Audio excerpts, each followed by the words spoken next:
uma qualquer. Depois podem escolher a outra cor. Podem alterar a opacidade carregando nos de cima. Por exemplo, se eu quiser isto aqui um pouco mais invisível, e carregando aqui no meio podem adicionar mais cores, que depois alteram a cor. Depois carregam de novo, podem pôr outra cor. E depois aqui podem escolher se querem um gradient linear, um radial, angle, reflected ou diamond. O linear basicamente faz-vos um gradient assim. O radial faz a partir de um círculo. O angle faz um ângulo. O reflected reflete-o. E depois o diamond, que dá-lhe este efeito de um diamante. Depois temos a Blur Tool, que serve para desfocar. Por exemplo, se eu quiser desfocar aqui esta cadeira, assim não se nota muito bem. Vou fazer zoom ali na cadeira. Veem como já está um pouco desfocada. Eu chego aqui e desfoco o que eu quiser. Depois temos a Sharpen Tool, que aqui não dá muito efeito, mas como podem ver dá uma espécie de efeito afiado.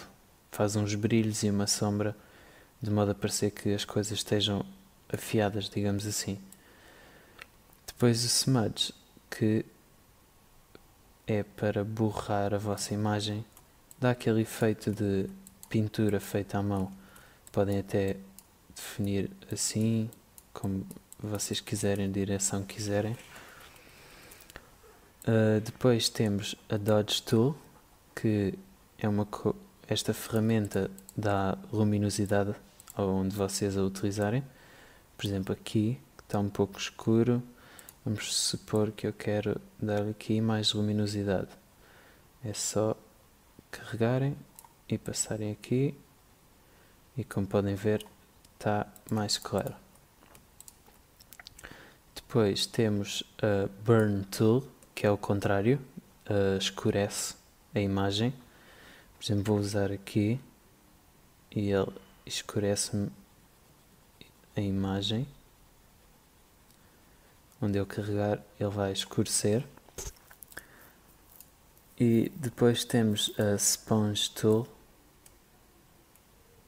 que pode estar em modo Saturate, para dar, digamos que dá mais saturação às cores, ficam mais carregadas, ou em Desaturate, que normalmente vai reduzindo a cor e muitas das vezes até ficar preto e branco. Se repetirem várias vezes o processo, fica a preto e branco. Depois a Pen Tool, que de momento não vou entrar em detalhe aqui na Pen Tool, depois farei um tutorial a explicar, mas a Pen Tool serve para trabalharem com vetores. Fazem a forma que quiserem com a Pen Tool. Depois tem a Horizontal Type Tool, que serve para escreverem. Por exemplo, pode-se escrever assim, qualquer coisa. E se depois mantém aqui premido, podem escolher a Vertical Type e escrevem na vertical. Depois vossa de seleção, seleciona os Path, que tem a ver com a caneta, e a Direct Selection Tool. Nada de especial. Depois tem aqui estas formas, que serve para fazer formas como eu fiz aqui. É muito simples de usar, basta arrastar e clicar. Novamente, tal como estas ferramentas, se mantiverem premido o X, neste caso ele faz um quadrado perfeito. Utilizando a elipse, ele faz um círculo. E depois tem as Align, que neste momento eu tenho aqui espessura na minha linha, mas normalmente tendo só com um pixel ele faz uma linha fininha.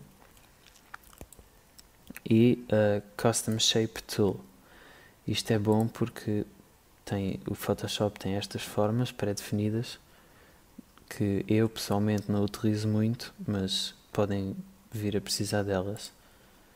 Basta escolher a que quiserem. Por exemplo, vou escolher uma seta e depois meto a seta como eu quiser.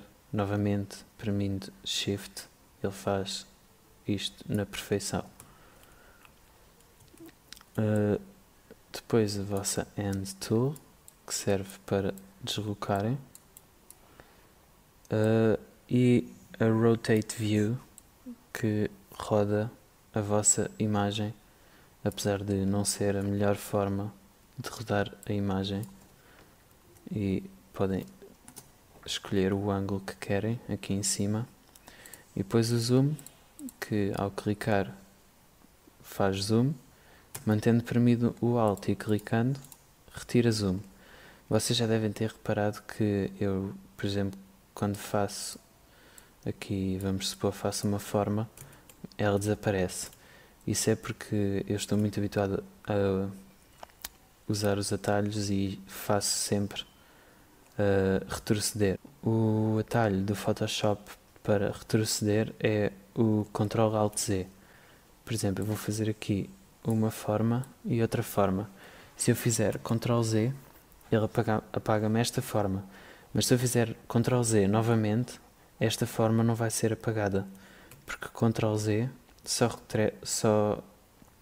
retrocede um passo e depois volta a fazê-lo. Eu pressiono Ctrl Z as vezes que quiser e ele só faz um passo, só volta atrás um passo e depois volta a fazê-lo. Se eu premir Ctrl Alt Z, ele vai voltar atrás mais do que um passo. E depois tem aqui a vossa cor de foreground. Podem também clicar, tal como o gradient, e escolhem a cor que querem. Escolhem aqui para cima e para baixo, depois basta andarem aqui, escolhem a cor. E o vosso background color, que escolhe-se da mesma forma. Pronto pessoal, é tudo. Não se esqueçam de subscrever e façam um like a este vídeo, partilhem. E se precisarem de algum tutorial, é só pedirem que nós fazemos.